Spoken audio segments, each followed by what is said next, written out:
Hi everyone, this video here is a follow-up to my last video I put out that was just talking about some of the basic concepts of the physics of sound. And I'm kind of thinking of this one as kind of a dry run. I'm getting a new webcam, so I'll be able to kind of change up my angles and have a slightly better view that's less far away. Um, so I may be re-recording this a little bit later. We'll see. But today I'm going to talk about kind of what goes into a microphone. What you can look at going forward with that in our classes. All right. Again, this is all kind of just some need to know information. It's not going to be the most in-depth thing ever about every kind of microphone ever needed. This is just some information that you need to know going forward in this class. So this is just kind of good information for everyone, so I'm just making it available for whoever happens to find this video as well. All right. All right, so what is a microphone? And essentially, it's a very good analog to an ear electronically. If I go back, so I can go through these slides in more detail um, in the previous video, but I had this diagram of an ear right here. And a microphone is a very good electronic representation of this. Sound waves enter the microphone system, causes vibrations to happen in the system. They get, instead of getting stimulating nerves, they get converted to electricity that get sent out and interpreted in other ways. In this case, by a electrical system rather than your brain. All right. So let me just navigate back through there. All right. So yeah, so this takes in these incoming vibrations, and it's essentially converting them into an analogous stream of electricity. This kind of low-level current that travels out through the microphone into whatever you want to send it to.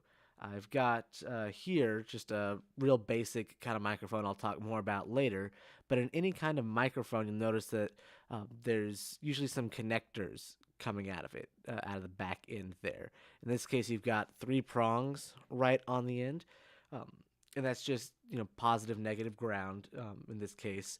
But that's essentially just how microphones work. When it's working, it's sending this electrical current out of these prongs through the cables that you'll be using. If you ever have seen a microphone cable, you'll notice that on one end it's got the 3 holes that you would plug the microphone into, so it would connect. And then the other end has those 3 prongs as well that you would then plug into whatever you're plugging it into, whether it be a interface into your computer or some other mixer or some effect pedal, whatever. That's how it travels down. So instead of signals and nerves, we're sending this continuous stream of low-level electricity through these cables. All right, and this electricity can be amplified, made louder, used to power a speaker and just output. That's the basics of talking into a mic, and then you hear it out of a speaker. You can record what this voltage is, and I'll talk about that in the follow-up video to this one. And that can be analog or digital. I'll talk more about that in that other video, but you can record what that electricity is, or you can affect it and change it however you need. There are several different kinds of microphones. They're all built slightly differently. They have different ways of functioning. But in this particular set of things, I'm going to talk about kind of the 2 most common ones. All right, and these are probably the ones that you'll be using in this course most frequently. And that is a dynamic microphone and a condenser microphone. All right, now these are just kind of broad categories of microphones, and within them, there's a wide variety of brands, models, types, subtypes, things like that. The one I use in my videos here, this is a type of dynamic microphone here. So it functions very similarly to this other one that I'm holding here. This is another dynamic microphone. And the way that these function, I'll have a diagram on the next slide, but let me just screw this off here. Come on. There we are. I've taken off the windscreen. It's kind of like a protective cover and windscreen for the microphone. And so this here is the microphone. All right, this capsule on the top. And what's happening when you talk into it, the vibrations caused by your voice or whatever you're recording, um, press go up against here, and it's essentially pushing some metal coils around a magnet, back and forth. It goes in time with the vibrations of the air, and when you move a metal coil around a magnet, it generates an electric current. You can see on this one the wires there that the current travels out, and then it just in the inside. If I was able to take this apart without completely destroying it, it's all one piece. Um, it's just soldered into these connectors here, and it goes into the wires there. Um, that's essentially just how it works. This doesn't require any extra power to function. It's just I talk at it. The vibrations from my voice push the coils around the magnet. These are very small amounts, um, but then that movement generates an electrical current, which then gets sent out of the cables into whatever you want to tell it to next. Uh, just to show that this particular microphone, if I take off the windscreen here, may not be the best to see, but this one doesn't have an easily removable metal cage around it, but it's still got a little capsule kind of right about here. So that way I'm able to, again, just talk at it. It creates those electrical currents that then get sent out of the sound. All of this other stuff, these cages, these windscreens and pop filters, are just ways to help protect the microphone, because these are fairly delicate tools. Protect it, keep wind from making noise and avoiding a bunch of kind of sounds when you don't want them, things like that. All right, so that being said, dynamic microphones are probably the most sturdy and robust ones out there. They can definitely take a beating. They're not impossible to break, but you'll see a lot of times these are used in live performances, things like that. Instruments, drums, they can take a lot of sound level, a lot of abuse, and still work fine. All right, here's some pictures and a diagram. I'm actually going to, and I'm going to move my little camera over. All right, just so I'm not covering up the diagram there. So up at the top, I've got the Shure SM58, which is probably one of the most well recognized and commonly used dynamic microphones. This isn't one of those, but I mean they're pretty similar. This is a less expensive version, different brand. It's what I could afford as a kid with a low-paying job. So we have that, and then I have this little diagram on the screen here again of the inside. So we have this sound wave coming in. That's what this is supposed to represent. It's coming into the front of that capsule. And if I screw this off, I can hold this up in kind of the same way here. So we got the sound waves coming into the capsule here. Boop, boop, boop. And it's pressing this capsule. They bump against this round, and that causes the metal coils here to move back and forth, and that's wrapped around a magnet. And then that causes an electrical current to go out down the connectors there. And that's essentially just how a dynamic microphone works in general. All of them have that same core concept, even if they're slightly different. That is the base mechanics of a dynamic microphone. All right. A condenser microphone is a little bit different. It's got the same goal of the fact that it's converting sound into electricity. However, this goes about it in a slightly different way. Condenser microphones are another very common one. They're a little more delicate than dynamic microphones. If you're not careful, they will break. Um, One thing that is also different is that these require additional power in order to function properly. Now, most devices that you connect a microphone to have an option to run this power automatically through the cables that connect the microphone, but not all of them. If you have an option for, it'll say phantom power or 48 plus 48 volts. That's what that switch does. That's powering microphones like these condenser mics that need this little boost of juice in order to work. All right. Again, you've probably seen or heard a lot of these in various instrumental or vocal recordings. They have very good responses. You can get some good sounds out of them. Um, that's set up. So the way this works, instead of having a coil wrapped around a magnet, this essentially has two pieces of metal placed close together, and there's a current running through one of them. That's where that power comes in that I mentioned. They have to turn on when you use these, and when the vibrations go, it'll push the metal closer together, the two pieces of metal, and this will cause that current um, to cause the variances, which then get sent out of that mic cable. Let's look at that in a diagram here.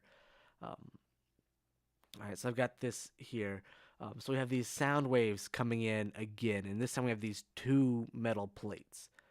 All right, so without getting into a ton of detail about everything, we have the current coming in to power the microphone, and then when these plates get pushed close enough together, it causes a change in the amount of current between all of them, and this change gets sent back out the cable.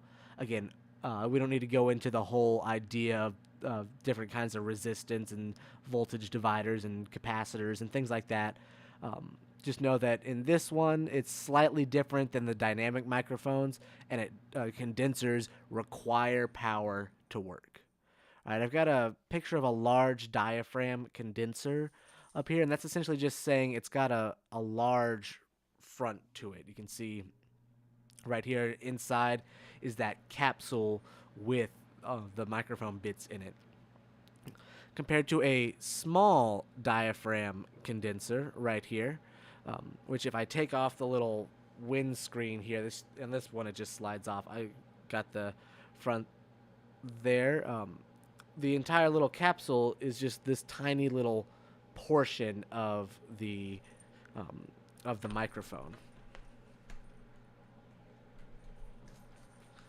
All right, so I've got that there, and I'm not going to go into it now, but you could screw this whole capsule off, and it's just this little bit, and the rest of it is just housing to make it useful. All right. One thing to point out, on most microphones, you'll notice it was on this one, but it's really clear right here. There's this little diagram, and that's essentially showing how the microphone responds. Basically, I've mentioned these sound waves coming into the microphone and causing this voltage to happen, but it doesn't happen equally in all areas. This shape, this heart or cardioid shape, is probably the most common, and a way I like to think about it is kind of like a 3D bubble around the microphone where it'll get a sound response in all of these areas, but not the back where the body of the microphone is. And probably the clearest way for me to illustrate that is if I'm going to talk over here and I'm going to slowly move my voice in front of the microphone, and I'm going to keep going away, and you should be able to hear a slight difference with it being the loudest right here, right in front of the microphone. To contrast that, if I was to move my head behind the microphone, you're essentially not going to hear anything because it can't pick up stuff in the back here. All right, so that's basically just saying what that pattern is, that response pattern. It picks up frequencies here better than others. So that might be slightly different on certain microphones that you use. Check that out depending on the ones you have. Most of them are this cardioid pattern, I should say. All right, so I mentioned those capsules. Again, that's just that section behind the windscreen there, I've got this little diagram of that SM58 again, just with the capsule removed. And again, this is where all of that electronic stuff is housed. They're protected usually with some kind of case, but don't touch, hit, bump them on hard objects. They can, they can break, and they're a pain in the butt to fix. So I have that there. That being said, for all of my students in the classes, if we're working with a microphone and you decide to be a dumbass and do a mic drop, you are going to fail that project, and that's it. All right, these things are tools, and they are expensive, and they are a pain in the butt to fix. So anyone who drops the mic on purpose is going to fail. I will say that one more time to make sure that you hear me, that if you do a mic drop, you will fail. Okay.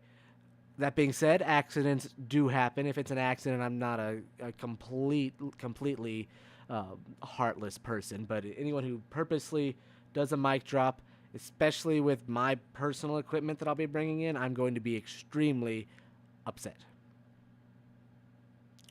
All right. Moving on from that, let's say that you have plugged in your microphones. You've done all this stuff. It's generated its electric current, and you've sent it out to do stuff. You want to hear your sound. Well, what you can do to that is first amplify it. If you ever had like a guitar amp or things like that, the amount of electricity coming out of these microphones is very, very little. It's not enough to power a speaker. You really can't hear it or anything. You have to amplify it.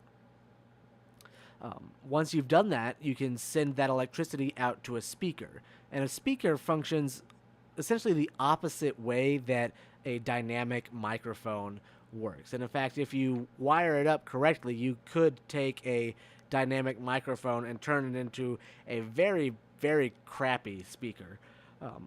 Essentially, what will happen is this current goes into the system, and there is, again, wires wrapped around a magnet. If you've ever played around with magnets in like headphones or something, you notice that they're magnetic.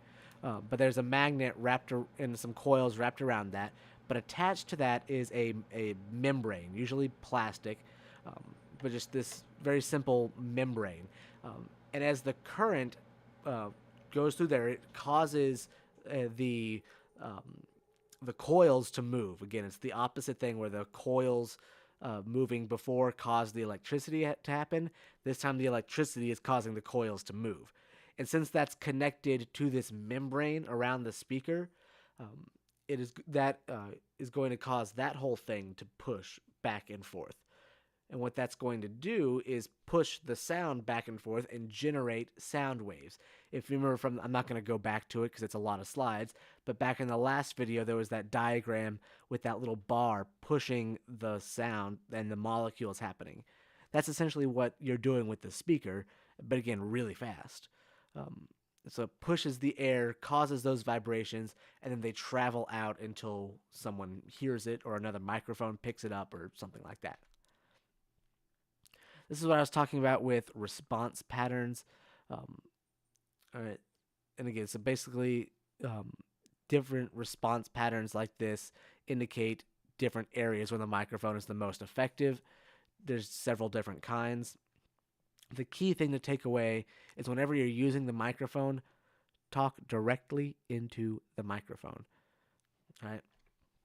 There's going to be a big difference, talking like this as opposed to talking like this. This is not going to do anything.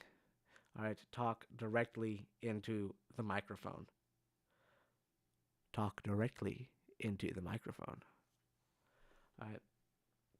And again, just about every microphone, actually, I don't think these ones do. Most microphones will say on the microphone what that response pattern is. If it doesn't, it's more than likely this cardioid pattern, heart-shaped. You can kind of see it's vaguely heart-shaped in this diagram up here. All right. So one other thing, other than just sending it to speakers, this is just an electrical current. You can affect this current in many ways. You can increase it, you can decrease it, you can invert it, you can, you know, combine it with other currents, things like that. Um, and essentially, that's just the basis for any kind of effect pedal. You're running the electrical current through this circuit. The circuit changes the current and passes it on to the next thing. Um, and that's essentially all an effect pedal does. Sometimes you can change the parameters of it. Um, that's it. We won't really be working with them in this class. I just wanted to bring up that, since it's electricity, you can change the amount of electricity or how it's working, and there's your effect. You've changed your sound. And that's kind of it for this just little bit of microphones and things like that. I'm going to talk a little bit in the next video about how computers work with audio. And then that'll kind of be the wrap up of this section. So if you have any questions about anything, feel free to put a comment down in the video below, and I will respond to that and answer your questions. All right, that's it for this one. So everyone have a great day, and I'll see you all